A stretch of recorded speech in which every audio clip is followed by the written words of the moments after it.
Bienvenidos berrenautas a este programa en el cual vamos a hablar de un personaje histórico que es conocido tal vez como la persona más malvada de la historia. Nuevamente aquí me encuentro con Tatiana y con Miguel, con el cual vamos a discutir esta interesante y a la vez oscura historia. ¿Cómo se encuentran? Muy bien, gracias. ¿Y tú? Bien. Muy bien, porque vamos a empezar. Antes de entrar de lleno con la historia de este personaje, primero voy a contar un poco del momento que se estaba viviendo. Porque pues fue una guerra que se conoció como la Guerra de los 100 años. Ya con eso iniciamos.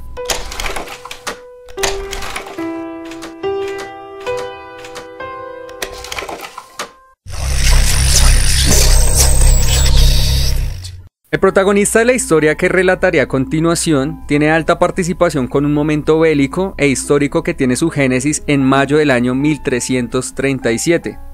En dicho año inició una de las grandes guerras de Europa, específicamente entre Francia e Inglaterra, conocida como la Guerra de los 100 años. Sucede que el entonces rey de Inglaterra, Eduardo III, quien apenas tenía 16 años, sintió que era su derecho reclamar la corona francesa. Sin embargo, lo que este ambicioso joven no tuvo en cuenta, o quiso simplemente obviar, era que sus tíos franceses también tenían hijos, que por línea monárquica tenían más derecho a la corona que él. Al enterarse de esto, Felipe VI, el legítimo heredero de la corona de Francia, entendió que estaba frente a la oportunidad de, primero, defender su derecho al trono, y segundo, recuperar las tierras francesas colonizadas por el reino inglés, que sumaba un total de 1154 territorios. Ambos monarcas se declararon la guerra, pero esta no inició de inmediato, ya que el factor económico estaba debilitado. Así que luego de extensas reuniones políticas y la aprobación del pueblo, subieron los impuestos y obtuvieron los recursos para iniciar la contienda. Oficialmente estalló la guerra y durante la misma, en el año 1405, nace en una cuna noble y de uno de los primeros grandes linajes de Francia, Gilles de Montmorency-Laval, barón de Rais, o más conocido como Gilles de Rais. Entonces bueno, aquí ya vamos a entrar un poco, les voy a relatar más que todo pues cómo fueron esos primeros años de Gilles y cómo terminó en el ejército francés y pues ya todo lo que conlleva después. Entonces Gilles perdió a sus padres a temprana edad y fue acogido bajo la tutela de su abuelo materno, Jean de Craon, quien era conocido por ser violento y cruel, aunque según dicho en los juicios le dio total libertad al barón de Rais para actuar. Así que por ello podemos inferir que Gilles tuvo una infancia y adolescencia normal. Lo único que sí siempre se destacó de su personalidad fue que era un hombre controlado por sus impulsos y no era para nada útil en términos políticos, y así fue toda su vida.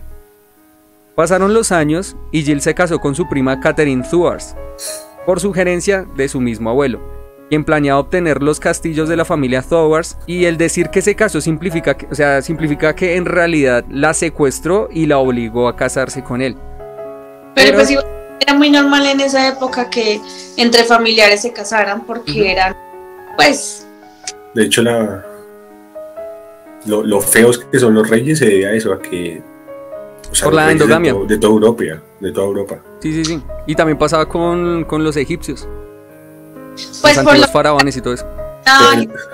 No, eran porque era pues Sí. gente de sangre pura. No Sí, era y clase eso alta también como provocaba ellos. que muchos de los reyes y emperadores y faraones por esas prácticas tuvieran muchos problemas, tanto físicos, de enfermedades, como mentales.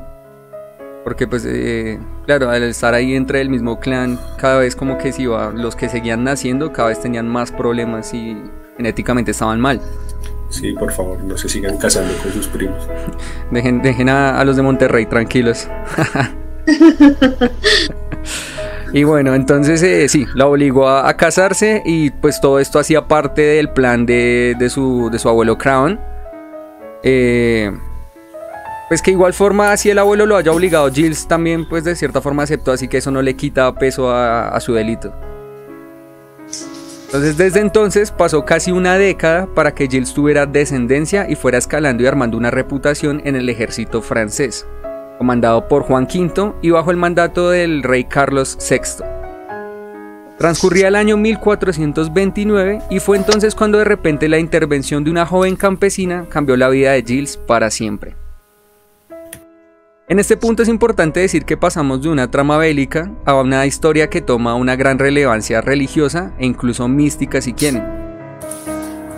Un día, una chica de 17 años solicitó a soldados que la escoltaran hasta la corte real, debido a que ella le ayudaría al reino francés para ganar la guerra, porque supuestamente ella era enviada por Dios. Juana de Arco. Obviamente los soldados se burlaron de ella y no le hicieron caso, hasta que un día profetizó que perderían la batalla de Rouray, que en definitiva se cumplió, lo cual le dio paso directo a la corte real. La reunión se llevó a cabo en la ciudad de Chinon. Perdónenme, yo sé que estoy diciendo las ciudades francesas terrible, pero no sé cómo se pronuncian y ni siquiera lo voy a intentar. Chinon, no sé.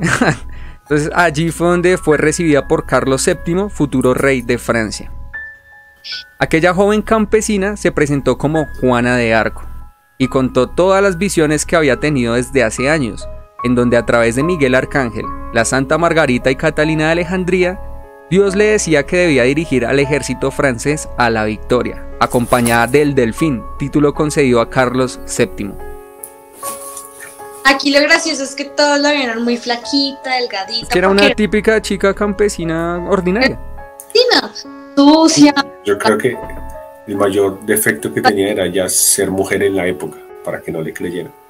Primero, era mujer, era una campesina. Era campesina. Y era flaquita, entonces como que la vieron y dijeron, no está ni nada que, o sea, el rey no le creyó, el que realmente abogó por ella fue, ¿Gilles? Barbazul. Sí, Gilles de Reis, sí. No puedo pronunciar el nombre. Sí. Sorry, yo lo voy a llamar Barbazul. Pues bueno, es que ahí había más connotaciones ahí, entonces bueno, ya cuando ella llegó e hizo su presentación, Carlos sí quedó impresionado, al igual que Gilles, quien se ofreció a acompañar a Juana en su primera misión, que era liberar Orleans.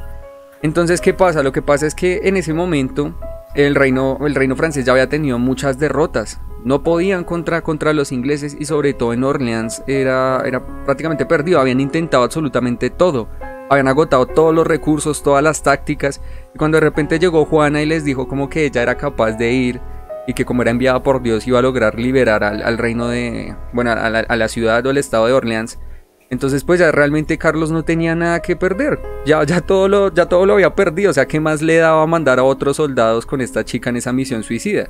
Por eso es que también él acepta y obviamente que Gilles efectivamente se convenció del ideal de Juana y dijo, hey, yo quiero ir con ella a pelear, o sea, vamos a hacerlo. Porque eso también implicaba un gran honor en que si llegaban a ganar, iban a ser, mejor dicho, los héroes de Francia. Y Gilles era muy religioso, aparte ¿no?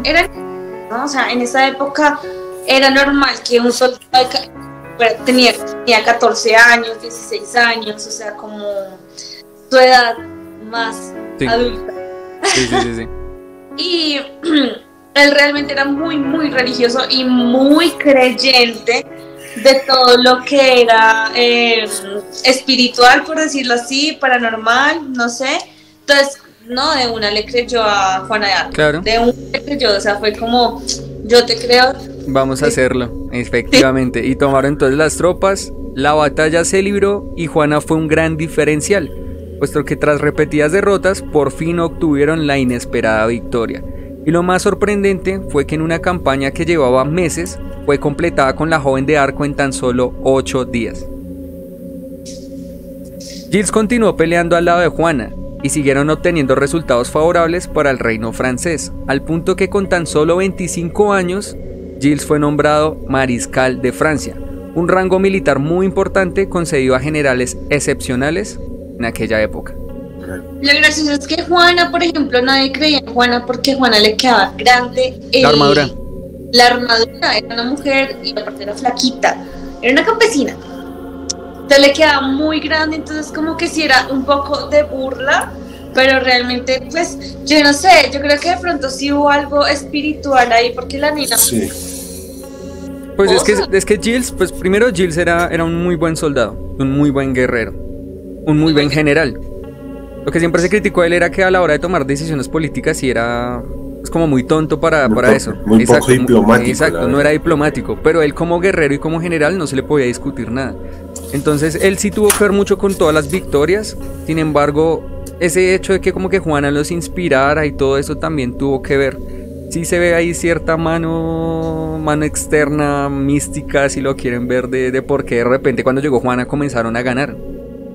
Claro, porque Juana aparte... Necesitaban ese complemento, digo yo. Necesitaban, sí, estar apoyados por Dios, o sea, sentirse apoyados por Dios. Juana de hecho sabía que le iban a secuestrar.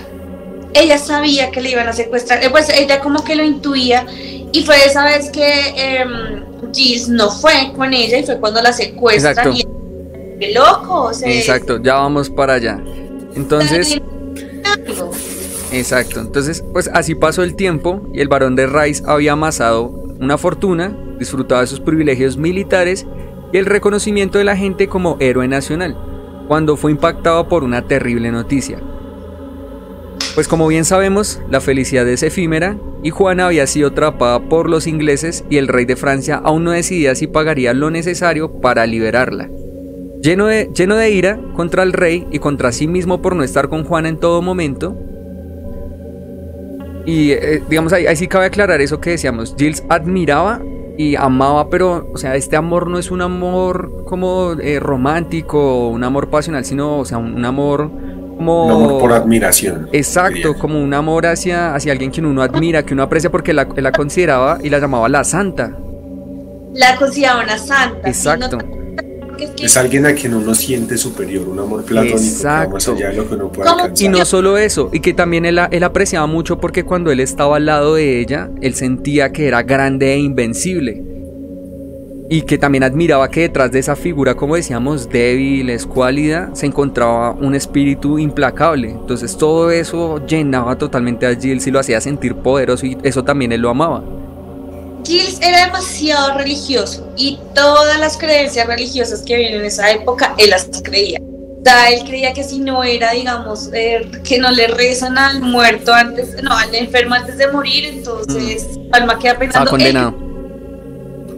Y claro, Juana de Arco le presenta, mira, mi Dios me habla, entonces ya, esta es una santa, es una diosa. No, y que ya después fueron a pelear y ganaron y todo, o sea, se lo demostró de cierta forma, entonces ya estaba totalmente adentro de la historia. Entonces vuelve loco porque... Exacto. No, pues ya que... Y a la otra la quema. Sí.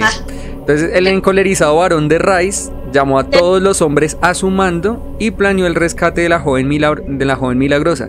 Sin embargo, no contaba con que entre sus tropas había un traidor que informó a los ingleses de la campaña que estaba armando Giles, por lo que estos se apresuraron todos los procesos y se llenaron de motivos para mandar a la hoguera a Juana por brujería y herejía. Antes de que el varón pudiera hacer algo, Juana había sido quemada viva y esa noticia lo quebró, lo destruyó por completo.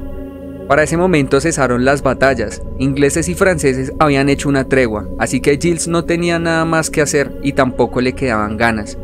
Con Juana se fue todo para él, pues probablemente ella fue el único ser humano por quien sintió amor. Tras la pérdida, el afamado mariscal de Francia se retiró a su castillo, en donde con su gran fortuna dio goce a todos sus caprichos y deseos. Le encantaba la música y las obras de teatro, entonces contrataba a los mejores artistas, cantantes y músicos para shows privados. Invitaba a cientos de personas, en su mayoría caballeros, para beber y festejar hasta no poder más. Realizaba orgías masivas y expresaba abiertamente su gusto por la muerte y el sexo. Pero también contribuía con la sociedad, construyendo hospitales e iglesias. Prestaba dinero al reino o personas que acudieran a él, y en general gastaba dinero tan rápido en cualquier pretexto que daba la impresión de agotar hasta el último céntimo de su capital monetario. Como era de esperarse, llegó a vender propiedades para continuar con su estilo de vida desenfrenado, pero su hermano menor habló con el rey para detener al Giles, y así la corona le prohibió vender sus propiedades. El barón, como ahora era llamado, se hallaba en su castillo frustrado por no poder continuar con sus grandes espectáculos, y tal vez en ese momento es que empieza su declive y su caída. En un intento desesperado por conseguir dinero, Giles acude a la magia negra y a la alquimia, pero obviamente nada funciona y es estafado una y otra vez. Finalmente consigue un brujo que ofrece realizar un pacto con el diablo, y Giles accede dejando claro que su vida y su alma no están en negociación, así que el brujo pide el sacrificio de un niño, y cuando este es sabido por varios hombres del barón, estos hablan y el rumor se expande por todos los altos círculos de Francia. El sacrificio se lleva a cabo y, como era de esperar, se trataba de otra estafa más. Así que, desesperado, Gil de Rais secuestra a un clero en plena misa, roba todo lo valioso y exige rescate. Y esta fue la gota que derramó el vaso. Pero él antes de hacer el pacto con el diablo, él quería conseguir la piedra filosofal, porque según la piedra filosofal lo que hacía era que todo lo que se tocaba volvía lo convertía en oro. Y él empezó pues a contratar, o sea, él prácticamente empezó a derrochar lo poco que le quedaba en santeros, en brujos, en demás, para que le consiguieran la piedra filosofal. Y como, pues sí, un pacto con el diablo, pero sin vender su alma. Sí, él nunca quiso vender ni su vida ni su alma. Pero es lo más importante para él. De hecho, él siempre buscó la piedra filosofal, él nunca la paró de buscar, siempre buscó la piedra filosofal. No es de Harry Potter. Ya viene de antes, claro. Es de alquimia pura. Y ya ahí aprovecho para hacer spam. Y por favor vean el video que va a salir aquí en la etiqueta del primer hombre inmortal, el conde de Saint Germain, el cual se dice que consiguió la piedra filosofal e incluso tuvo un discípulo que se llamaba Richard Chanfrey, que estuvo en los años 80 dando espectáculos de cómo convertía metales en oro. Entonces ahí termina el spam, pero les recomiendo que se vean ese video, estoy muy orgulloso de él. Entonces, ya dejando esa publicidad por fuera, continuamos. Entonces, bueno, ya después de que Gilles había ido, secuestró al clero y ya la corona francesa pues no aguantó más, no toleró más esto, también pues apoyados por la iglesia. Entonces la corona francesa y la iglesia se unieron para llevar a Gilles a juicio. Y si se preguntan por qué lo hizo... Pero es increíble cómo alguien tan religioso... Él antes de eso, o sea, él secuestra... El primer niño que él secuestró, porque todos conocemos a Barba Azul por matar niños, por matar mujeres, digo, o sea... Matar a sus esposas. De los hermanos Grimm, que él mataba a sus esposas. Que también digo, ahí aprovecho a hacer otro spam, otro paréntesis. Se viene video de top de los cuentos de los hermanos Grimm más oscuros, ahí se los dejo. Continuamos. Súper. Gracias. Pero él antes de eso, o sea, él realmente no mataba mujeres, sino mataba a niños. Y no fueron solamente un clero, fueron muchos niños y fueron asesinatos demasiado sangrientos. O sea que él quería, cuando el santero le dice, tenemos que hacer un sacrificio, efectivamente hicieron el sacrificio, pero ahí ni se le apareció el diablo, ni lo volvió rico, ni hizo nada. No. Pero él descubrió una sed insaciable y descubrió lo que realmente le gustaba, que era asesinar y se excitaba asesinando. Entonces empezó a llamar a muchos, o sea, no empezó a llamar, muchos niños empezaron a desaparecer en el pueblo. Yo creo que... Sí, porque a veces le mandaban mensajeros, pues jóvenes, niños, y nunca regresaban, llegaban al castillo. El fanatismo y apego que él tenía por la religión simplemente era algo que estaba escondiendo, que era su verdadera naturaleza asesina, digo yo. Porque si bien es increíble como una persona que parecía tan ejemplar religiosamente como para la época, para los estándares del momento, o sea, en un momento cae tan bajo por la decepción que tiene, ¿no? O sea, claro, fue a pérdida de Juana que él se desbordó totalmente. Sí. Claro, pero ahí se muestra que bajo sus deseos su fe no estaba cimentada en nada, porque no lo pudo superar, sino simplemente cayó hasta convertirse en la persona que estamos diciendo. Pero él fue la persona muy sádica, o sea, realmente cogía a los niños y les cortaba la cabeza, y cuando le cortaba la cabeza tenía, pues, o sea, primero, antes que todo, los hacía torturar por sus mayordomos. Cuando lo torturaban, él llegaban del niño y les decía como, no más, y regañaban a los mayordomos, entre comillas, los regañaban, le decían, no más, ¿qué están haciendo? Que no sé qué, y consolaba al niño, y le decía, no te preocupes, que no sé qué, y ya cuando el niño creía estar en manos de su salvador, él los violaba, los volvía a torturar y les cortaba la cabeza. Y el man, ahí es porque nace esta ley o porque creen esta historia de que era que él guardaba a sus esposas. Él no guardaba mujeres, él guardaba cabezas de niños. Tenía una colección, sí. Cursos de belleza con las cabezas de los niños. Entonces él las mandaba a maquillar, y hacía un curso de cuál era la más bella, les daba besos. Y México tenía eyaculaciones con las cabezas, solo con las cabezas. Sí. Creo que esto tiene un nombre. Sí, eso tiene un nombre, pero ahorita no lo recuerdo, pero sí tiene un nombre específico. Es la capita, pero él tenía pues intimidad con la cabeza, y ya cuando la cabeza llegaba a un punto de obviamente putrefacción, pues digamos que la deshacían y buscaban otras cabezas para tener como su cuarto de cabezas. Pero muchas veces cuando violaban a los niños y mientras que les quitaba la cabeza y mientras que los torturaba, él tenía sexo, pero no sexo, ¿cómo decirlo? No penetración, sino con no sé cómo decirlo, psicópata, o sea, como el hecho de ver cómo se decapitaba el niño, o cómo el niño sangraba, o cómo el niño gritaba y se torturaba. Él tenía eyaculaciones, eso era lo que le hacía feliz. Entonces encontraba el placer viendo el sufrimiento de los infantes. Y su mayor placer era darle al niño tranquilidad y después mentir y destrozarlo.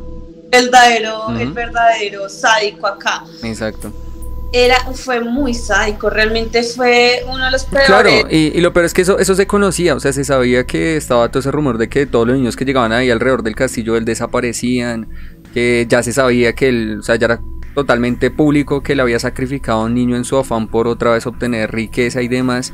Pero entonces... Pero es la de siempre, o sea, el poder del dinero lo mantenía salvo. Exacto, ¿qué pasa? Que la corona francesa y la iglesia no habían actuado antes de que hiciera lo del clérigo y que robara la iglesia, porque pues eso no importaba lo suficiente para ellos. Sí, mientras no nos toques a nosotros, no nos importa lo que hagas, es que porque le estás aportando a nuestra empresa. Exacto, era bien conocido que pasaba todo esto, pero no le podían hacer nada porque él era alguien que construía iglesias, construía hospitales, le prestaba plata. De hecho, ya el reino estaba súper endeudado con él, le debían una pequeña fortuna, entonces no podían simplemente sacarlo así como así.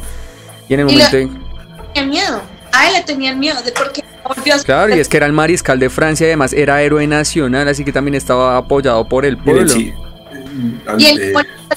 Mira, si pudiéramos, ustedes con quién dirían si pudiéramos equiparar el nivel de lo que era un mariscal de Francia, es decir, hoy, casi un primer ministro, o bueno, digamos a un nivel militar, es casi un general. Pues es que de hecho sí, un mariscal era como un máximo general, o sea, era un general pero que estaba por encima de los generales, era el mejor general que podía haber. Entonces claro, Gilles no era cualquier cosa, entonces por eso a él le permitían todo lo que hacía y no le decían nada hasta que pues ya ahí después de tanto, porque ya a la fecha le sumaban 150 niños desaparecidos. Entonces ahí fue donde ya la iglesia y la corona comenzaron a actuar y pues ya comenzaron a generar todo para llevarlo a juicio, que esto ocurrió en 1440. Y no solamente a Gilles lo llevaron a juicio, sino que lo llevaron junto a sus hombres más cercanos e incluso algunos familiares. Entonces tras el interrogatorio, tras el interrogatorio, los hombres del barón declararon los horrorosos crímenes de Barba Azul, como ahora lo conocían, lo apodaban, donde se especifican las terribles formas en que violaba, torturaba, asesinaba y volvía a profanar los cuerpos de cientos de niños, de las maneras más salvajes posibles. Una vez recolectadas las confesiones, juzgaron a Gilles y él se declaró inocente, acusando de mentirosos campesinos que lo querían incriminar al juez y demás implicados en el juicio. Fue llevado al cuarto de torturas y en aquel momento el barón de Rais, entendiendo que no podía salvarse de ninguna forma, accede a confesar sus crímenes. Relata detalladamente cómo abusó, torturó y asesinó de manera grotesca a decenas de infantes, también cómo usó magia negra y pactó con el diablo. Gilles es sentenciado a morir en la horca, como privilegio por confesar y pertenecer a la nobleza. Digamos, aquí se explica esto porque lo normal es que a él, por esos actos que había cometido, era que lo hubieran quemado en la hoguera, o le hubieran dado muerte de muchas maneras, así como acostumbraba la Inquisición con este tipo de herejes y demás. Sí, sin embargo, a él le permitieron como la muerte más pacífica, que era pues simplemente morir en la horca por lo que él representaba y por lo que era un noble. Pero mire que hay dos historias encontradas ahí. Se dice que él sí lo torturaron, pero que él no quiso confesar sus delitos hasta que le dijeron que el clérigo o que el sacerdote no iba a rezar para cuando le hicieran como ya la muerte. Él no quiso confesar mientras no fue excomulgado. Sí, de ahí la importancia para aceptar como el perdón. Y realmente él le importaba mucho su espíritu, por eso él nunca dio el alma al diablo, entre comillas, pues, porque sí, nunca la vendió. Y él ahí fue cuando confesó, y lo confesó en público. Y él, pues digamos que en su charla o en su lo que dijo, es que él hizo lo que todo el mundo quisiera hacer. Sí, esas fueron las últimas palabras, que sí, esas las tengo más adelante, y también más adelante vamos a ver por qué están como esas dos historias, en la que él lo llevan al cuarto de torturas, pero sin torturarlo él decide confesar, o en el que decide confesar hasta que lo amenazan con que no le iban a dar la última oración o el último perdón. Exacto. Perdón divino. Es como que realmente como todo el mundo es un hipócrita porque yo hice lo que todo el mundo desea hacer, pero todos me tienen miedo a mí porque yo sí lo hice. Sí. Esas fueron sus últimas palabras. Pero entonces, bueno, Giles en ese momento es llevado al patíbulo en Nantes, y justo allí el terrible monstruo encuentra su final, no sin antes vociferar sus últimas palabras. Yo soy una de esas personas para quienes todo lo relacionado con la muerte y el sufrimiento tiene una atracción dulce y misteriosa, una fuerza que empuja hacia abajo. Yo hice lo que otros hombres solo sueñan. Yo soy su pesadilla. El piso fue corrido y el cuerpo de Giles cayó, y se retuerce colgando hasta encontrar la muerte. Ahí lo enterraron junto a las demás personas que normalmente cometían estos crímenes, porque él obviamente era de sangre pura, le llevan su cuerpo y lo entierran junto a los demás, pues, patriarcado. Sus últimas palabras, o sea, lo último que dijo seguro fue muy inesperado. Tal vez muchos lo han esperado. Claro, lo normal es que esperan unas palabras de arrepentimiento, de disculpas, pero lo que hizo fue irse como un total monstruo que todos lo veían. Y como siempre, muy antidiplomático, políticamente incorrecto, muy antimoral, todo lo que dijo. O sea, de cierta forma siendo fiel a sí mismo, nunca se traicionó a sí mismo. No traicionó. Y de cierto modo, en las palabras que dice, él tiene razón, a pesar que suenen muy crueles, porque lo que él hizo fue una oportunidad que aprovechó que muchas personas más adelante o de la época que lo escucharon en su momento, yo creo que también es una dentro de sí. Exacto, yo también creo que es como una cierta de crítica a la iglesia y todo, porque él, digamos, tal vez él estaba en esos círculos, él sabía lo que hacían los nobles, él sabía lo que hacían los clérigos, lo que hacía pues todas las esferas de la iglesia. Y él sabía que también podían cometer actos así, de violar niños, de quién sabe cuántos también no asesinaron, todo lo que hicieron, pero ellos siempre permanecen con su imagen de que ellos son puros y que ellos solo son amor y que no hacen nada de eso.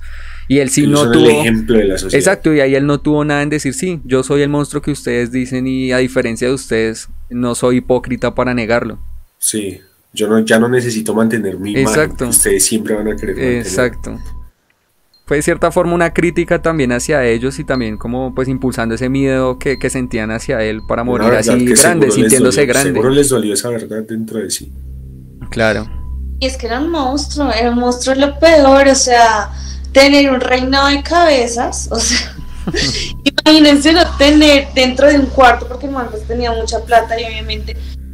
Y hacer que las maquillaran para mirar cuál cabeza era más bonita, de niños y niñas, pero eran cabezas, o sea... No, y que en particular les gustaba hacerlo sufrir demasiado antes de que murieran.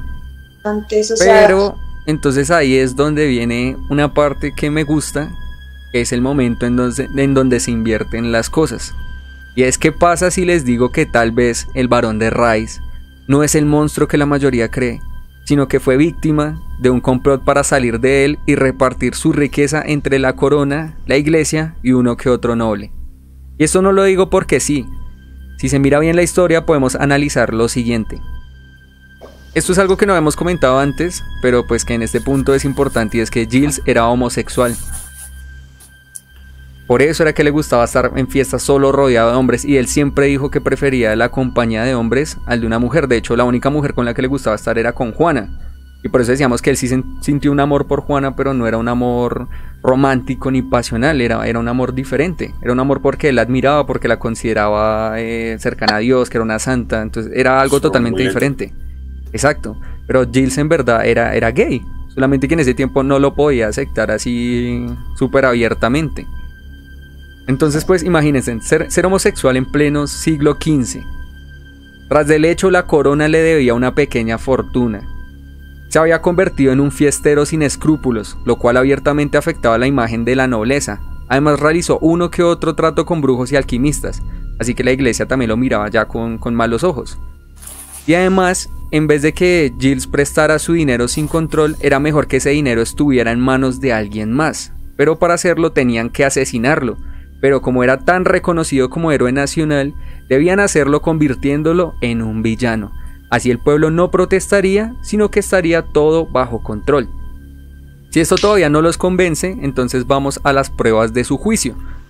Buscaron en el castillo y alrededor hallaron restos de a lo sumo 5 cuerpos, que en esa época era normal, porque los mismos feudos asesinaban campesinos y sus familias todo el tiempo, cuando no les pagaban o cuando ocurría cualquier inconveniente.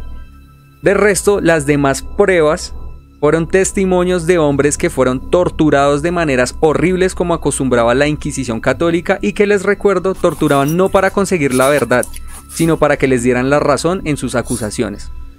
Otro punto más es que se asombraban de lo despiadado que era Giles, porque cuando él confesó no mostró arrepentimiento y lo decía como si no sintiera absolutamente nada.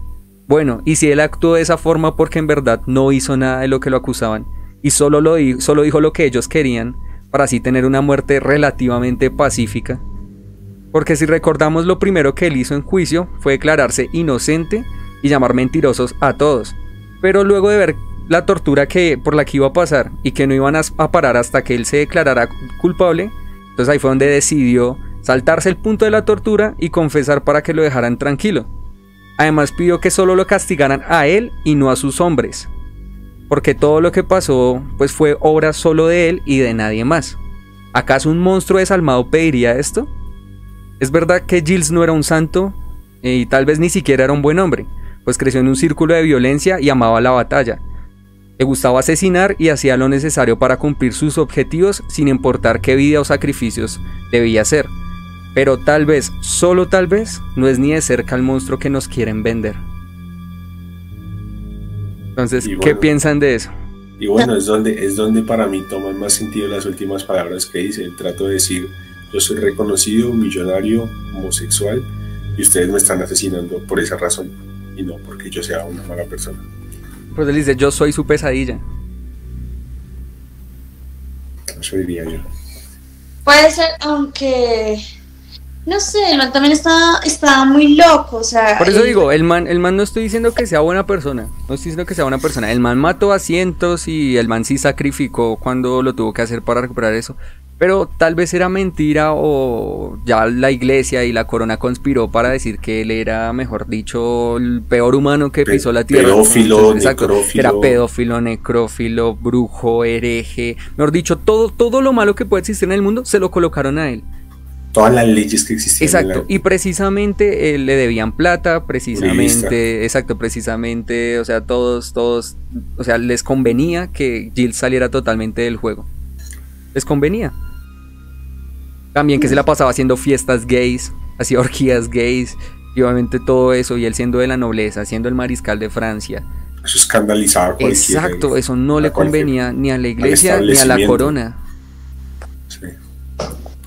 Pues sí puede pasar, igual es que tampoco hay muchas pruebas de, o sea... Exacto, no también es muy poca la documentación y pruebas así fehacientes que ahorita, o sea, nunca vamos a saber cuál de las dos historias es la real. No vamos a saber si el man, exacto, no vamos a saber si el man en verdad era un monstruo o si todo fue pues un complot para hacerlo ver como un monstruo, porque también pensemos algo, Juana de Arco también fue asesinada como bruja y hereje.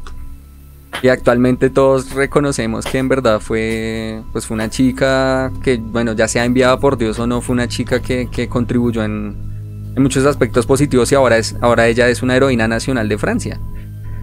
Y pues Giles fue su mano derecha, no hay que olvidar eso.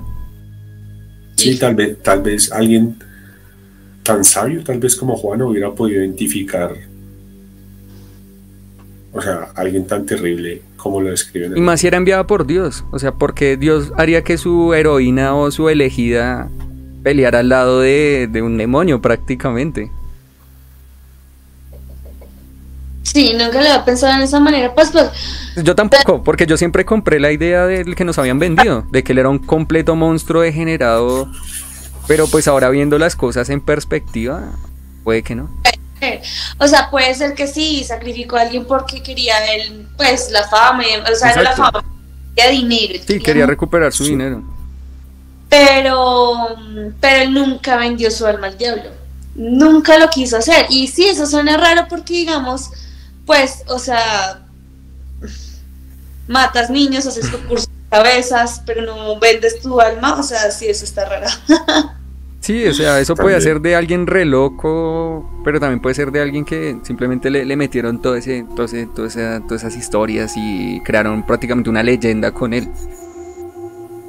Para no pagarle, claro. Exacto. Y porque era homosexual. Exacto, salían de él, sacaban los espectáculos, se quedaban con toda la plata de él. Y tras del hecho no había ningún problema porque sí mataron un héroe nacional, pero es que ese héroe nacional se convirtió en el monstruo más degenerado que ha pisado la tierra jamás. No sé, es para su conclusión. Exacto, es algo que ya tenemos que pensar porque como decimos, nunca vamos a saber qué fue lo que en verdad pasó. ¿Qué piensan? ¿Con cuál historia se van? ¿Psicópata, monstruo total o una víctima del patriarcado? Una víctima del complot de la iglesia y de la corona de ese entonces. Ajá, de la monarquía. ¿Qué piensan? Voten. Deberíamos hacer, de hecho, una votación por Instagram o por TikTok. ¿Quién eligen? ¿Víctima? ¿Con cuál historia? ¿Con cuál historia? Ajá, como sale el titular como de Spider-Man, héroe o villano. Entonces déjenos aquí los comentarios, queremos saber, pues por ahora este fue todo el programa. Como les decía, se vienen pues nuevos programas en el cual vamos a hablar de las torturas que solía hacer la Inquisición en la Edad Media. También vamos a hablar de los hermanos Grimm, como el por qué ellos recolectaron todos los cuentos que recolectaron y todo el viaje que hicieron por Europa recolectando estas famosas historias. Y como cereza sobre el pastel, el top de cuentos de los hermanos Grimm, pues de la serie animada, la que todos veíamos cuando niños. ¿Cuáles fueron esos cuentos más oscuros que ahorita pensamos y decimos, wow, cómo nos dejaron ver eso cuando éramos niños? Sí. Pues Barba Azul. Oscuros. Y de hecho de ahí sale de Barba Azul. Barba Azul, es que Barba Azul, no, en vez de recolectar mujeres, recolectaba cabezas, que aún no sabemos, pero Renautas decía si monstruo o... pero eso es muy oscuro. Sí, por eso, y eso lo veíamos de niños, entonces nos esperamos para ese programa. Para terminar, votemos los tres. Si ustedes tuvieran que decidir monstruo o víctima, ¿ustedes con cuál se quedan? Yo quiero el monstruo, a mí me gusta más el monstruo. Yo digo que víctima, yo me voy más porque fue víctima. Yo, conociendo al ser humano, también me quedo con la víctima. Es que lo digo no solo porque sí, sino porque es que en verdad miremos, también vea, otra vez spam, veas en mi video sobre las brujas. En el video de las brujas se habla claramente como la Inquisición era de perra, o sea, es que no eran horribles, y lo que decía, ellos no trataban de buscar la verdad. Ellos cuando ya acusaban a alguien lo que trataban era que esa persona sí o sí dijera que era culpable. Esa manipulación de pruebas y testigos no es de ahora, eso es... Exacto. O sea, no crean, Uribe no fue el que inventó eso, no fue él, eso viene desde hace siglos. Él está inspirado por lo que ha visto. Pero, o sea, es que literal, o sea, una mujer veía bruja. Una mujer piensa, no, es bruja. Por eso me quedo más con que Giles fue una víctima al monstruo. Aunque claro, sí, o sea, vuelvo a decir, no que diga víctima, es que fue un hombre maravilloso. No, él también fue malo, pero pues no tan malo como lo quisieron hacer ver. No como hacer un reinado de cabezas. Pero sí, posiblemente sí es víctima, pero me gusta quedarme con la historia de que fue monstruo. Sí, es más interesante pensar que existió alguien tan malvado y que fuera mano derecha de Juana de Arco. Barba Azul existió de una manera diferente, o sea, no con mujeres, sino con niños. Pero prefiero una historia mucho más bizarra. Sí, entonces pues ustedes ahora díganos qué es lo que prefieren, con cuál historia se quedan, y nos vemos en la siguiente emisión. Excelente noche, Renautas. Nos vemos.